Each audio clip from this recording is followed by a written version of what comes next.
been a lot of buzz lately about this fuel, compressed natural gas. At about half the cost of diesel and gasoline, it's easy to see why so many businesses are thinking about making the change to CNG vehicles. Of course, before you do that, you need to know where can we buy the fuel for our vehicles.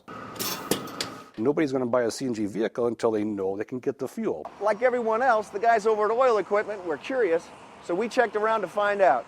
Are there really enough places to fuel up with CNG? My number one drawback was range anxiety. There's not stations that have CNG on every corner like there are gasoline and diesel. And people seem to agree the problem is the chicken or the egg. Chicken or the egg? It's the chicken or the egg. Nobody wants to build fueling stations until there's vehicles, and nobody wants to buy vehicles if there's no fueling stations. I think we're starting to get over that hump.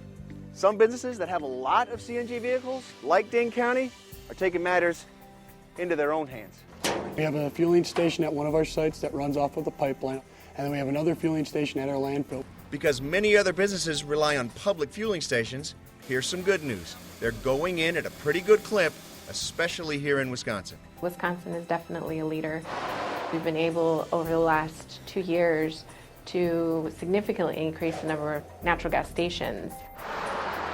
It's all over for us in the state of Wisconsin, not a problem. Even for the miles we can get into Illinois, there's plenty to go down and back. I can drive to Tennessee and get Tennessee and back on nothing but natural gas.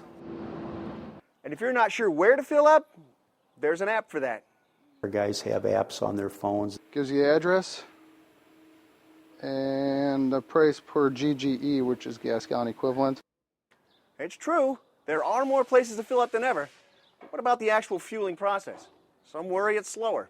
It fills as fast, if not faster, than gasoline or diesel. We have semis and garbage trucks that actually fill up here. They can fill in 12 to 15 minutes, same as they would if they were filling diesel, actually quicker than if they were filling diesel. And the best part is checking out the cost when you're done fueling up.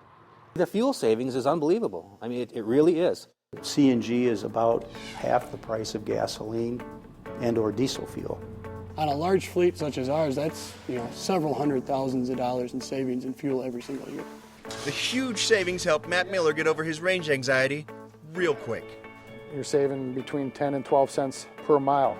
Every mile that clicks over is 12 more cents in your pocket. It was worthwhile converting our entire fleet. These huge fleets that are going to drive it, and because of that, fueling stations will go in. We're finally getting closer to figuring out that old fueling riddle.